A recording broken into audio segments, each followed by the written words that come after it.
자, 그 다음이 이제 OLED 산업에 대해서 제가 유망하다고 생각을 하는데, 제가 좀 최근에 OLED 쪽을 집중적으로 공부를 하고 있어요. 그래서 LG 디스플레이가 최근에 3조 투자 결정을 했고.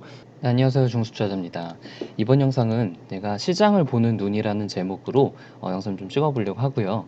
여러 가지 5G나 OLED, 2차전지, 반도체나 카메라 관련 섹터들에 대해서 저의 개인적인 시각을 좀 말씀을 드리려고 합니다. 그 전에 먼저 시장 얘기를 좀 해보면은, 오늘도 좀 박살이 나고 있습니다. 아주 엄청나게 코스닥, 특히 코스닥이 엄청나게 하락을 하고 있는데, 5G 종목들도 지금 좀 많이 하락을 하고 있고, 반도체를 비롯해서 비메모리뿐만 아니라 OLED도 아주 그냥 박살난다는 표현이 좀 더 적절할 것 같네요. 그래도 그 중에서 5G가 그나마 조금 덜 떨어지는 것 같긴 한데, 그래도 많이 좀 하락을 하고 있고, 이노와리스나 에이스테크는 조금 상승을 하고 있네요. 그래서 이 하락이 좀 너무 지속이 되고 있고, 언제까지 하락을 할지는 모르겠지만, 저는 지금 아직 팔진 않고 있고, 매도의 거의 끝이 오지 않을까 하는 그런 기대를 가지고 있습니다. 각자의 판단에 맞게 투자를 진행을 했으면 좋겠고요. 자, 이제 시장을 보는 눈에 대해서 본격적으로 얘기를 해볼게요. 근데 기업 분석을 할 때 탑다운 방식이 있고 다운탑 방식이 있다고 하잖아요. 탑다운은 이제 시장을 먼저 보고 기업을 보는 방식이고, 다운탑은 기업을 먼저 분석하는 방식이에요. 이제 여러분들은 어떤 방식을 좀 선호하는지 궁금해요. 저는 개인적으로 탑다운을 선호하는데, 먼저 시장을 먼저 보고 산업을 본 다음에 이제 각각의 이제 기업들을 보는 방식이에요. 제가 이거는 주말에 무려 한 15분 동안 시간을 투자해서 만든 건, 좋아요랑 구독 눌러주시면 감사드리겠고요. 눈치 빠르신 분들은 대충 감 잡으셨겠지만, 저는 시장을 먼저 분석을 하고, 시장에서 이제 분석을 할 때는 이제 경기, 금리 이런 각종 정치적인 이슈들을 분석을 하고, 그 다음에 이제 산업을 분석을 하고, 그 다음에서 이제 산업에서도 여러 가지 섹터들을 구분을 해서 분석을 합니다. 이게 뭐 좀 대단한 것처럼 보일 수도 있는데 전혀 그런 건 아니고, 누구나 사실 이렇게 분석을 하는데, 저는 좀 이제 단계화, 체계화 시켰다고 보면 될 것 같고, 이렇게 하면 장점이 이제 시장을 전체적으로 파악을 하는 데 굉장히 유용하고, 조금 더 넓은 시야를 가질 수 있고, 넓은 시야를 갖게 된다면 당연히 투자를 하는데도 훨씬 더 여유도 생길 수 있겠죠. 자, 그럼 본격적으로 좀 알아볼게요. 먼저 시장을 분석을 하는 건데, 시장 분석도 뭐 큰 건 아니에요. 제가 뭐 국제 정치 전문가도 아니고 경제 전문가도 아니기 때문에, 다른 분들과 마찬가지로 저도 뉴스 보고 기사 보고 애널리스트 글 보면서 제 나름대로의 추론과 결론을 좀 도출을 하는 거예요. 다만 이제 시장을 분석할 때 좀 보는 기준들이 있어요. 가장 중요한 게 경기와 그 다음에 이제 금리가 이제 가장 중요하다고 생각을 하고 있고, 그 밖에 이제 심리나 여러 가지 대외적인 변수들, 정치적인 상황들을 좀 보게 됩니다. 주식 가장 중요한 것이 경기가 제일 중요해요. 경기가 좋아야 주가가 오르고, 경기가 안 좋으면 주가가 하락을 하게 돼요. 거의 지금 이거는 이제 미국의 나스닥 시장이고, 이거는 한국의 코스닥 시장인데, 거의 레버리지 인버스급으로 반대로 가고 있죠. 둘의 주가는 왜 이렇게 다른가 한번 생각을 해보셨나요? 뭐 외국인이 많이 팔아서, 기관이 많이 팔아서 하락을 하는 거라고 생각하나요, 혹시? 그럼 기관이랑 외국인은 왜 팔까요? 이유는 단 하나예요. 경기가 좋지 않고 경제 성장률이 하락해서 이렇게 많이 하락을 하는 거예요. 미국 경제 성장률은 지금 미국의 엄청난 경제 사이즈에도 불구하고 호조를 보이는 반면에, 우리나라는 계속 하락하고 있죠. 경제 성장률 계속 하락하고 있고, 그리고 이제 금리를 인하를 했는데도 이게 금리가 좀 단순하지가 않아요. 금리에 대해서도 나중에 할 얘기가 많은데, 일단 현재 상황에서 말씀을 좀 드리면은, 경기 침체가 우려되는 상황에서 금리를 인하하면은 흔히 이제 유동성 공급이라고 하죠. 유동성 공급에 의해서 주가는 긍정적일 수가 있어요. 근데 금리를 내렸음에도 불구하고 왜 이렇게 하락을 하느냐? 금리를 내린 것보다 경기 하강 속도가 더 빠른 것이라고 시장은 판단을 하는 거예요. 제 생각에 최소한 금리를 한두 번 정도는 더 내려줘야 주가가 반응하지 않을까 싶습니다. 너무나 경기가 안 좋기 때문에. 자, 그 밖에도 이제 대외적인 변수들을 고려를 해요. 뭐 예를 들자면은 한일 관계가 지금 계속 악화가 되고 있는데, 이 압박도 예전에 이제 10월달 하락을 했던 것처럼 언젠가는 끝이 나고 반등이 언젠가는 일어날 것이라고 보고 있어요. 저의 이제 그런 개인적인 판단을 하는 거고, 좀 정리를 하자면은, 미국이 오른 이유는 경기도 좋고 금리도 내리고 특별히 나쁜 대외적인 상황도 없고, 한국이 하락한 이유는 경기도 나쁘고 금리를 내리지만 경기는 더 나쁘고, 그리고 대외적인 상황도 더 나빠질 것 같고 하는 그런 여러 가지 이유 때문에 이런 차이를 보게 되는 거고. 자, 그러면은 시장이 이렇게 하락하면 주식 투자를 말아야 되냐? 저는 항상 긍정론자가 돈을 번다고 생각을 하고 있어요. 지금 시장은 안 좋지만 대외적인 상황이 하나씩 해결이 되고, 금리도 인하를 하게 되고 반도체 사이클이 다시 찾아오면은 지금 최저점에 있는 우리나라 증시도 반등을 하지 않을까 하는 기대도 가지고 있습니다. 물론 모든 상황을 다 고려를 해야 돼요. 예전에 10월달 하락했던 것처럼 지금 이 상황일 수도 있는데 이 상황이라면은 반등을 쭉 하겠죠. 근데 만약에 지금 이 상황이라면은 반등을 하다가 다시 하락을 할 가능성도 있단 말이에요. 그러니까 모든 상황에 대해서는 가능성을 좀 열어두고 생각을 해야 된다라고 좀 말씀을 드리고 싶어요. 여기서 이제 어떤 판단을 하느냐, 이 시장을 보고 저는 이제 세 가지로 판단을 해요. 상승 추세냐, 하락 추세냐, 아니면은 횡보 구간이냐, 이 세 가지를 판단을 해서 작년 10월이나 5월달 같은 경우는 이제 하락 추세였고, 저는 지금 단기 과매도 구간에 있어서 제 개인적으로는 횡보를 하지 않을까 하는 그런 판단인데, 이거를 왜 구분하느냐 하면은 바로 현금 비중 때문에 그래요. 현금 비중. 예를 들어서 하락 추세라면은 현금 비중을 최소한 50% 이상 가지고 있어야 되고, 주식은 50% 이하로 가지고 있어야 되고, 횡보라면은 50에서 80% 정도, 상승이라면 80% 이상, 레버리지도 쓸 수 있겠죠.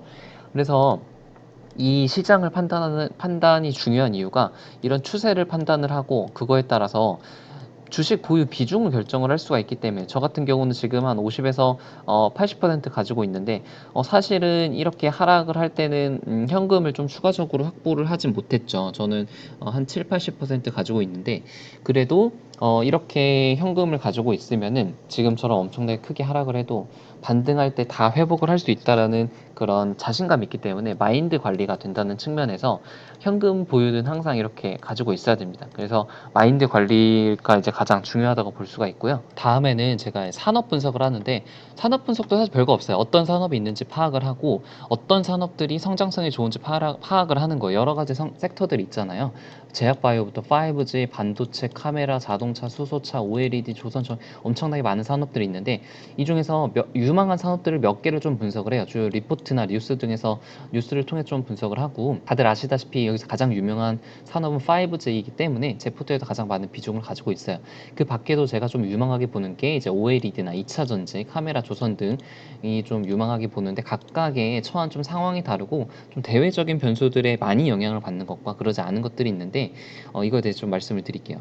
먼저 2차 전지 섹터에 대한 저의 생각은, 나중에 영상을 좀 하나 찍을 예정인데 2차 전지에 대해서, 네, 2차 전지에 대해서 제가 좀 영상을 좀 준비를 하고 있어요. 그래서 2차 전지 성장성은 사실 누구도 부인할 수 없는 거예요. 엄청나게 성장성이 높은 시장임에 분명하지만 주가들이 힘을 못 쓰고 있어요. 주가들이 계속 박스권 그리고 있고 에코프로 BM이랑 첨보인데, 그 이유는 무엇인지 생각을 해보면은 제 생각에는 지금 고평가예요. 고평가. 대부분 2차 전지 관련주들의 PER이 20 이상이에요. 그만큼 고성장 산업이기 때문에 PER을 많이 주고 있는데, 지금 2분기처럼 기대보다 실적이 잘 나오지 않게 되면은 주가는 하락을 할 가능성이 좀 높습니다. 자, 반면에 5G랑 좀 비교를 해보면은 주가만 보게 되면은 크게 상승을 하거나 좀 비교적 견조한 편이잖아요. 2차 전지 비해서. 2019년 EPS로 계산을 했을 때 PER이 한 13 정도밖에, 제가 이제 투자하고 있는 종목들이 평균 13 정도밖에 나오지가 않고 있어요.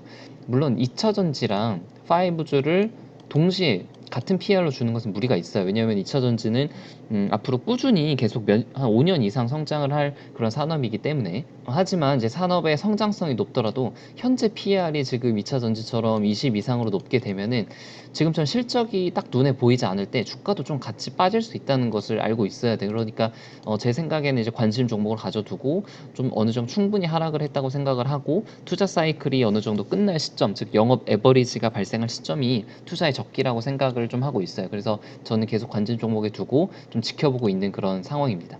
그래서 가장 유명한 산업은 이제 5G고, 책에서 이런 얘기를 좀 많이 하잖아요.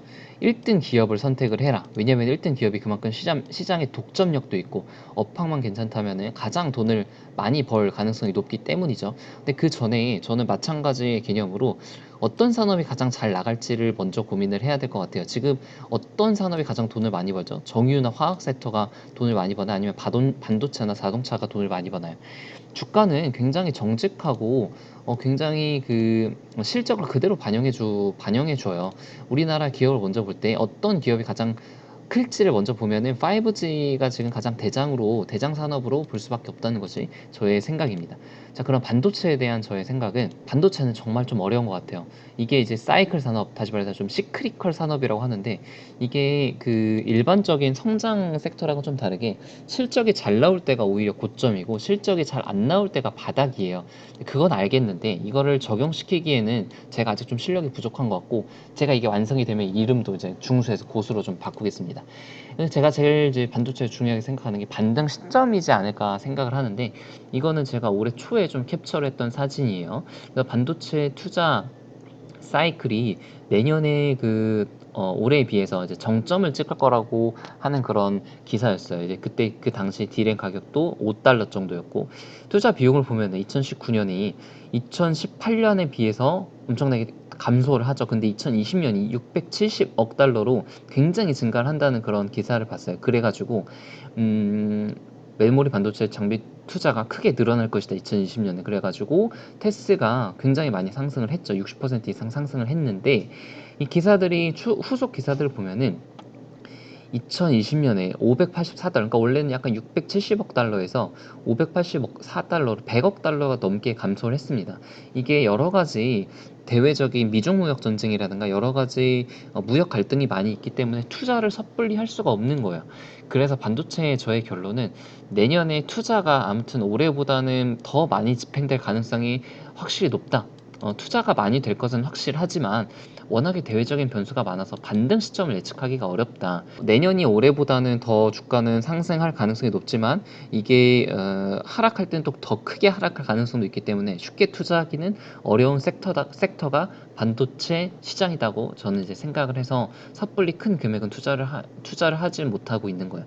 그 다음에 고민할 건 이제 장비 업체, 이제 테스나 그런 기업들이 장비 업체이고 TCK 같은 것들이 이제 소재 업체인데 개인적으로는 장비 업체들이 먼저 탄력적으로 움직이고 그 다음에 이제 소재주들이 하지 않을까 하는 그런 조심스러운 예측을 해봅니다. 자, 그 다음에 이제 OLED 산업에 대해서 제가 유망하다고 생각을 하는데 제가 좀 최근에 OLED 쪽을 집중적으로 공부를 하고 있어요. 그래서 LG 디스플레이가 최근에 3조 투자 결정을 했고 삼성전자 QD OLED 투자 그리고 중국의 OLED 투자들이 기사가 이제 나오고 있는데 제가 영상을 좀 준비를 하고 있어요. OLED 시장에 대해서 이제 구조 그리고 선택과 집중, 삼성의 OLED 투자에 대해서 좀 얘기를 하고 있는데 QLED OLED 차이점이나 QD OLED에 대해서 좀 자세히 말씀을 드릴게요. 관련 종목으로는 좀 여러 가지 종목들이 다 좋아 보이는데 특히 뭐 야스랑 한송 네오텍을 좀 주로 보고 있습니다. 그리고 조선주에 대해서는 제가 이거는 좀 예측이 좀 잘못된 것 중에 하나인데 좋을 줄 알았어요. 왜냐면 이제 카타르 LNG 60척 발주가 확정이 돼서 수주를 많이 받을 것으로 기대를 하고 있었는데 이제 미중 무역 전쟁이 계속 지속이 되면서 수주가 굉장히 뚝 끊겼나 봐요. 미중 무역 전쟁 때문에 발주량이 급감을 하면서 관련 주가도 삼성중공업이나 한국카본 주가도 굉장히 크게 떨어졌는데 이것도 대외적인 상황에 영향을 많이 받는 섹터이기 때문에 항상 그런 이슈들을 좀 지켜보면서 매매를 해야 될 것 같습니다. 자, 그래서 앞으로 좀 찍을 영상에 아까 말씀드렸듯이 2차 전지 섹터에 대한 정리를 좀 하고 OLED 섹터에 대해서 정리하고 비메모리에 대해서 좀 말씀을 드릴게요.